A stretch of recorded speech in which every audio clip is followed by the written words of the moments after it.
I wanted to talk about a little bit of GTA 6 because I brought this up to you earlier today about kids being in GTA 6.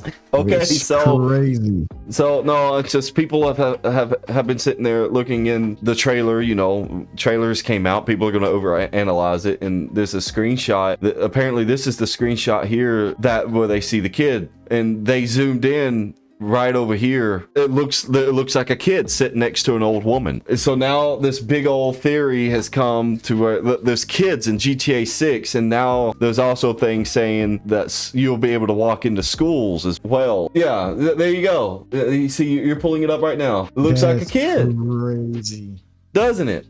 So, and I'm gonna have that pulled up, you know, up here whenever I get this edited. I'm gonna have it pulled up so the viewers can see it. But yeah, it's wild. If this is true, including walking into schools, GTA has always been a parody of America anyway, with the most absurd bullshit. So they're either A, not going to care, and I see them going in that direction because they don't care. They're like the South Park of video games and just let players do what they want. Or kids are only gonna pop up in particular cutscenes, and the school is only going to be available for a particular missions or cutscenes. But you're not. Other than that, you won't be able to have any interactions with kids because you know how wild people are going to be if they sit there and are able to have access to children in this game. That's crazy, man. I think they should not add kids in the game, and we don't need them. Like you say, people do some wild stuff. We in a wild time where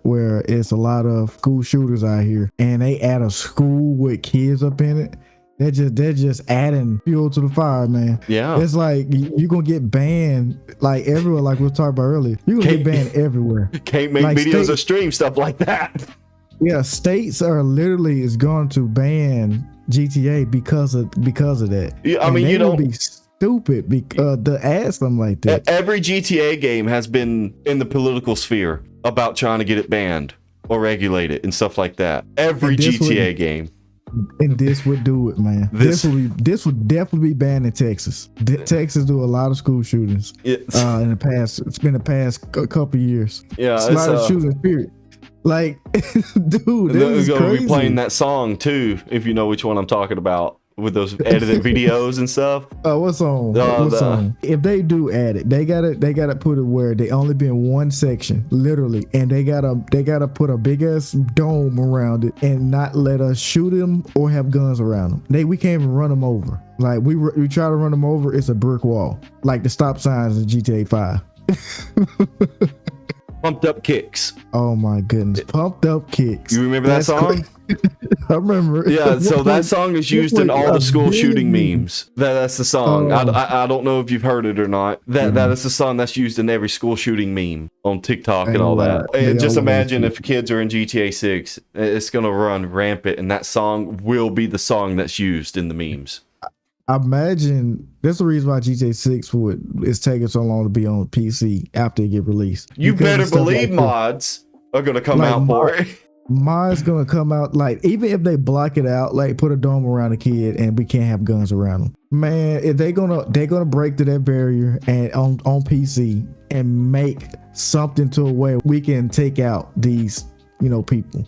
Yeah. These little people. I don't want to say it, but man, it's Rockstar been not at that. They've been not at it. Leave it alone. I love GTA. I don't want to be banned in Louisiana. Well, Louisiana is stupid with stuff like this. Now, I mean, I don't mind kids being in the game, but not free roam type of stuff. No, just cutscenes or just they happen to pop up because of a mission for some reason, but they're not involved in any of the crazy stuff. It makes it feel a little bit more alive in a way for the cutscenes in the story. But other than that, no, like if you're just roaming the cities, you shouldn't be able to see a single kid walking on the sidewalk.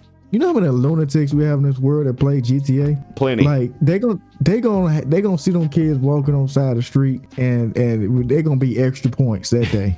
It's talk about trying to get your points up.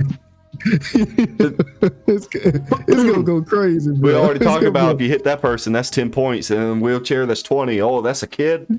You win. Shit. That's 50 right there, bro. you got the golden egg. Now, besides GTA 6 though, with the new stuff that's been coming out with now the Nintendo stuff, you heard about the new EULA agreement with Nintendo Switch 2? Yeah, I heard some stuff about it.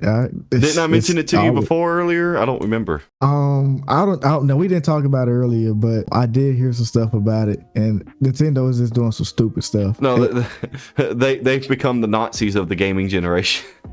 They are, bro. And so for one, you're not allowing your game. You act like PlayStation, not allowing your exclusives on other consoles. They've been doing that though. Yeah, they've been doing that. We're in a day and age where sharing is caring, baby.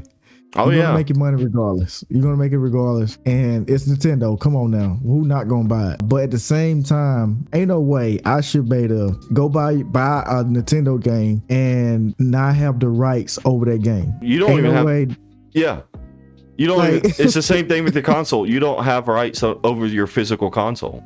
It's stupid. It's stupid. Now Xbox, well, some game, not Xbox, but some games they do give you like an offline version. Like you don't have to go online to play it. You can have that CD forever. Even they ban it, you go on your game. As long as you ain't online, you can be able to play it. Mm-hmm. But it should be like that every game. It shouldn't have to. I got to be online to play it. You know, there's a lot of old folks that don't have internet. Like it's an old guy that went to this game place in Ruston. He was asking about a racing game where he can play online and stuff. And that was like, no, offline. That was like, no, we can't. You know, you got to have internet. And he was bummed out. You just lost the customer.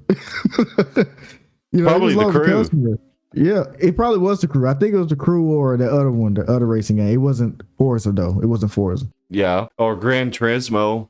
But I don't Gran Turismo. No, with the new EULA agreement, what it is with the Nintendo Switch 2 is that you don't actually own the rights to that console in your physical hands. They have safety measures into the console itself that if you were to sit there and try to do any type of soft modding or anything like that, your console is immediately bricked. It's triggered to brick it and kill the console immediately. You no longer have it. Same thing with the games. Originally, it came out, you know, they already, in the beginning when they were talking about all this, with the games being $80 and all this and that, like the physical copies of games are $80, the digitals are $70, something like that. But the game cartridges, the physical games that you buy, some of them are just, it's just a key to download it online, while others, the game is actually on the cartridge. But now they've come out and said that actually every game is a key in the cartridge. There's no physical game in the game anymore. And their reasoning is so people can't pirate those games and take the information off of those cartridges and upload it online like with everything else. It's stupid, man. Like it's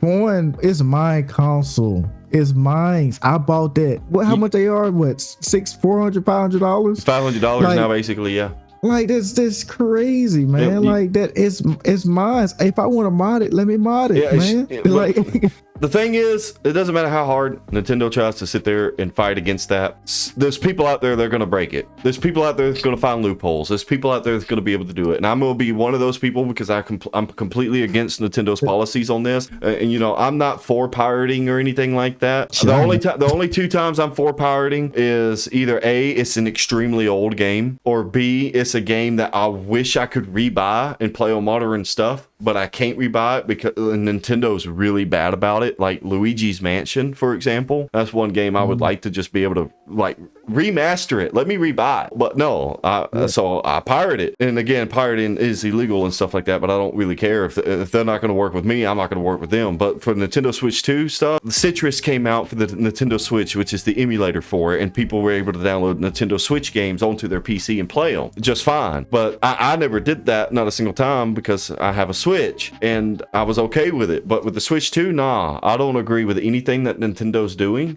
whatsoever. If I want to play a game that seems very interesting that comes out, I'm gonna find another means of doing it. I'm not paying a penny for it. The thing about it, they talking about banning your whole system. Yeah, if you even try to do it, it's crazy. And yeah, like they're gonna break it, like, but people are gonna find ways around it. It's just crazy, man. Ain't no way, dog. Yeah, like, I'm not buying a Switch 2. I'm not even touching Nintendo. I barely want to buy any games on my regular Switch because the games never on sale. No, the Nintendo never lowers the price for their games. Never. Like, damn, man, you fucking worse than damn Activision, dog. Well, like, The gaming crash is here. The crash of the AAA industry and the gaming industry as a whole is here. It's gonna happen because not only Nintendo's like the forefront of that charge, PlayStation and Xbox are following right behind it, because with Xbox as well, Xbox has upped the prices of their games now. So now they're $80, $90 a game. And I'm totally fine with that. Like, Xbox have sales all the time. And I feel like Xbox is going in a great direction. I feel like personally they veering off from, even if they charging $80, we still got Game Pass. A lot of these games are getting put on Game Pass day one, and they're putting their exclusive on PlayStation now. Yeah. And I feel like they're going in the right direction, you know, in the console fanboys are so upset about it because, you know, I was an Xbox fanboy back when I was a kid and teenager, and that's all I ever played on. But it's not about that at all. Like, it's not. The exclusivity should be gone. I don't believe in exclusivity anymore. However, I do understand this. Like, you're trying to push your console like PlayStation, Xbox, Nintendo. Okay, it can be exclusive for a year or two. But after that year or two, the game has done gotten kind of old at that point. It's not as relevant as it used to be. Go on ahead and release it on PC and for everybody else so they can enjoy it. When a PlayStation game comes out, a PC player or an Xbox player or a Nintendo player is not going to go out of their way to buy a PlayStation console to play that game. They just rather not play it at all then if they can't get access to it. That's how I was. Like Spider-Man. Yeah, like Spider-Man or God of War. Like, I wait. Yeah, I'll just wait. If it doesn't come out to PC, then that's just a game that I'm not going to ever play. Yeah, I got there's thousands, hundreds of thousands and millions of different games I can play right now. It's not that big of a deal. Nintendo doing what they're doing and Xbox following suit with their game prices. I don't really know anything new what's going on Sony's side of the deal, but the AAA gaming industry crash is happening and it's going to hit hard. And I'm here for it. The AAA industry needs to crash. It needs to be done with, especially with all these recent games in the past couple of decades. Well, not past couple of decades. This just past decade alone. Not being finished, coming out extremely buggy, messy, incomplete, excessive DLCs, battle passes, and loot boxes and all this and that. The gaming industry, AAA gaming industry needs to die. It needs to be restarted. From 2015, 2016 to all the way now, gaming been it haven't been ass. I wouldn't say that because it been some great games. It's been predatory. But yeah, it's been like that, and it shouldn't be, man. It should go back to, man, probably my personal best gaming days was probably from like 06 to probably 2013, 14, between that. Yeah, you know, them games was great. Some games weren't even getting released every year. They can release every other year. They was coming out finished. We didn't have not Game Pass. We didn't have battle passes. Yeah. If it was a DLC, it came inside the case. Yeah. It didn't come way later in something else. Like, it's stupid nowadays. This generation won't ever truly understand the golden age of gaming. The golden age of gaming. I mean, people can argue this in the comments below if they want to, but there's just so much that's weighing on it that it's hard to refute it to not be the golden age of gaming. That is 2005 to 2014. And I say that because that's the age of the 360, PlayStation 3, and the Nintendo Wii. That was the golden age of gaming, not just with how awesome the games were. There was a bunch of different type of games. That's when online was really awesome back then, because the Xbox, PlayStation 2, and GameCube era of 2001 to 2005, that was the pioneer of what started it all. Yeah, because I mean, you have the 90s and the 80s as well, but that was just starting off. And then if you wanted the most different games ever, then the Xbox, PlayStation 2, GameCube, they were the most creative back then with those consoles.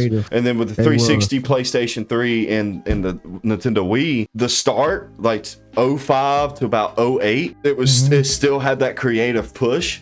And then 09 to 2014, it started slowing down creatively. And then it started molding into what we have now. 2005 to 2014 was the golden age of video games in the AAA industry as a whole.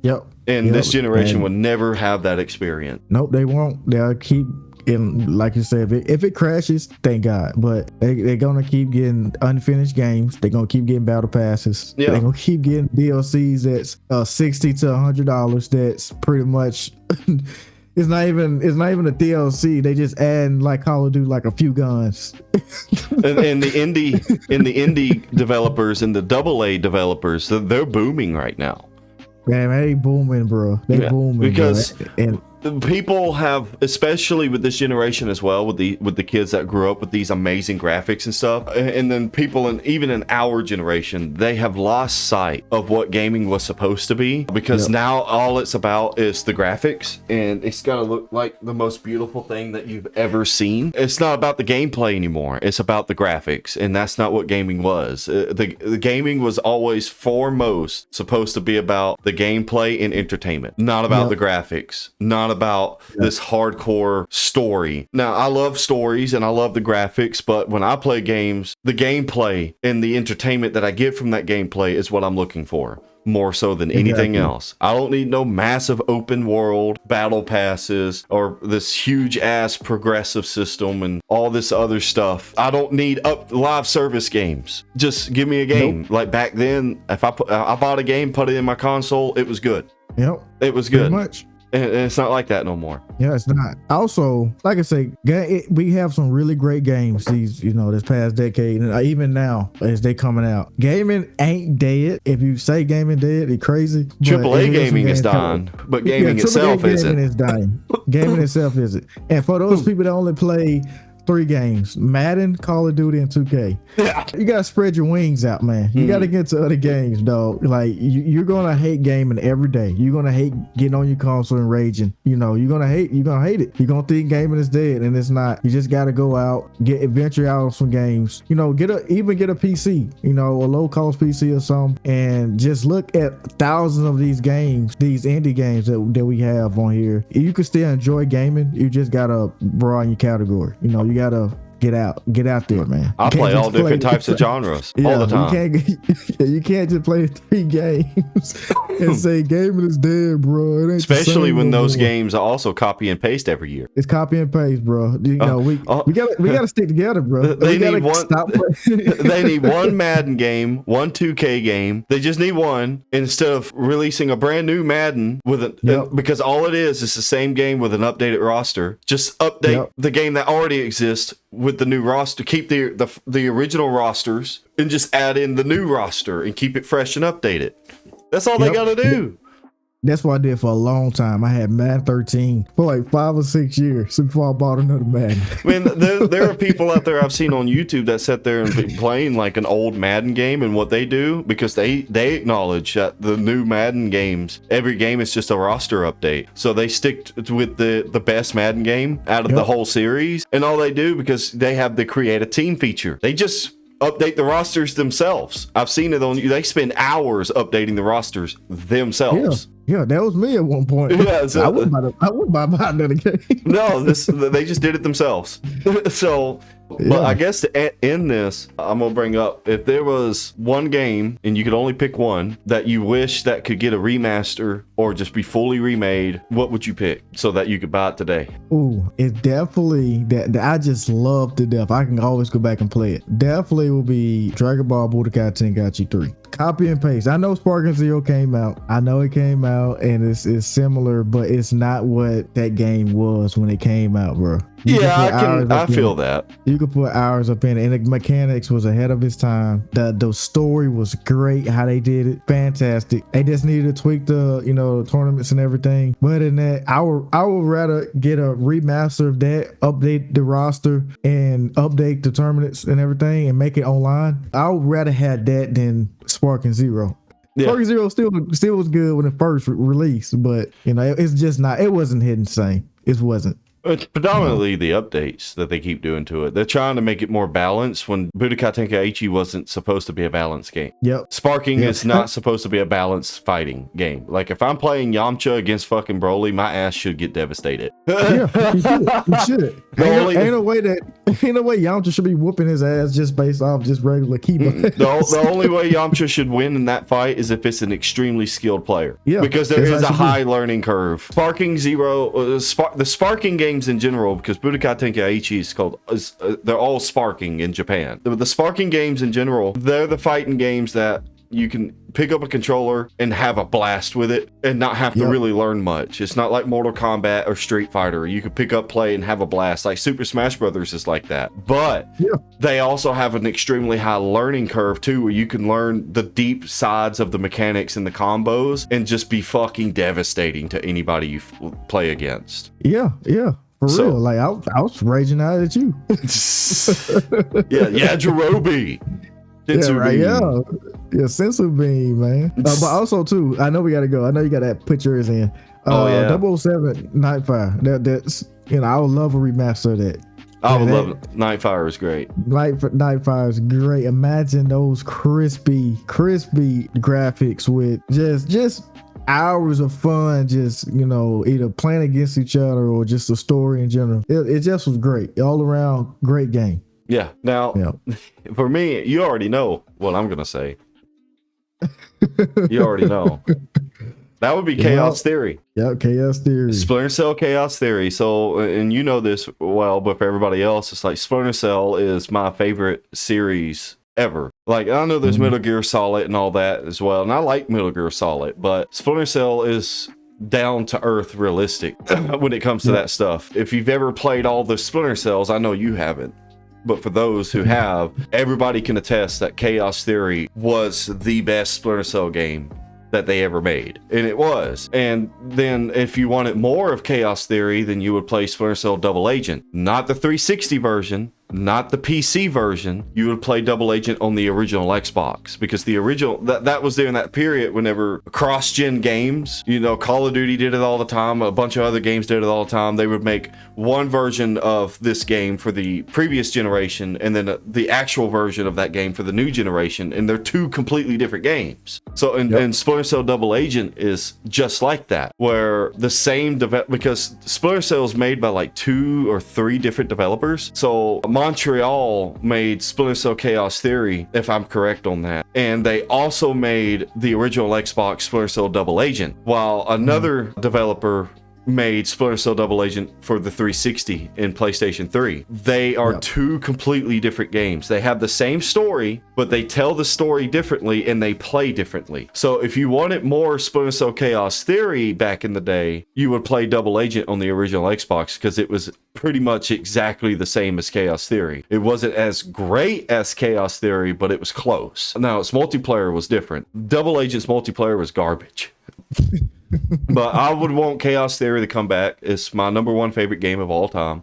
I would want a remaster. I would want a remake, but keep the game mechanics the same. And especially for versus mode, because versus mode in Chaos Theory is also my favorite. Now, the versus mode is just a copy and paste of the second Splinter Cell. So if you were to play Splinter Cell Pandora Tomorrow, which is the second one, and Chaos Theory, which is the third one, and play their multiplayers, they're 100% identical. The only difference is in Chaos Theory, they just added more maps and more gadgets. That was pretty much it. Other than that, it's the exact same versus mode. And they tried to do Spies versus Mercs with the last Splinter Cell game called Splinter Cell Blacklist. And I liked it, but I didn't like it at the same time. And it was because of the spies movements. We've played Chaos Theory together before. You know how difficult it is for a spy to murder a merc. Yeah, it's not easy to kill a mercenary as a spy. It is not easy, bro.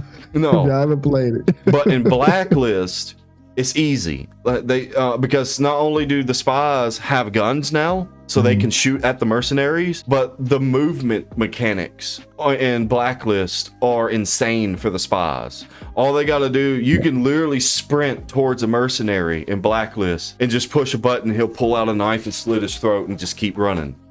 Yeah, you can't do that in Chaos Theory. And so I couldn't get into Blacklist Spies versus Mercs because it wasn't challenging in that sense. Because in Chaos Theory, when you're the spy, you really got to think methodically about what you're going to do. I want that. If they would just remaster it or remake it from modern hardware, I would be all over it like bread and butter. And you know they're not going to remaster, bro. They probably just going to make a whole new one, man. No. And they're going to ruin it.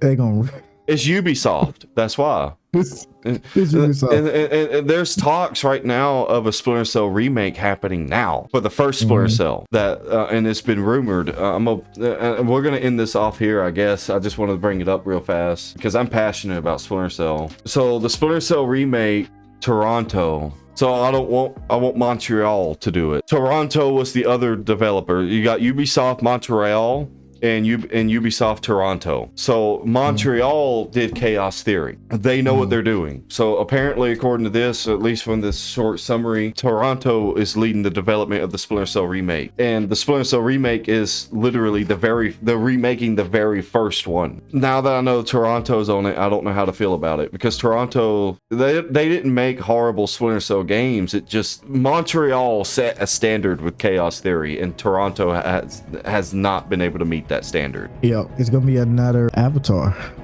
situation. Avatar. What are we talking about? Yeah. It's gonna be another Avatar situation. You don't know about the Avatar game? The new one that came? No, I ain't never played it. I know it exists. I ain't never touched it.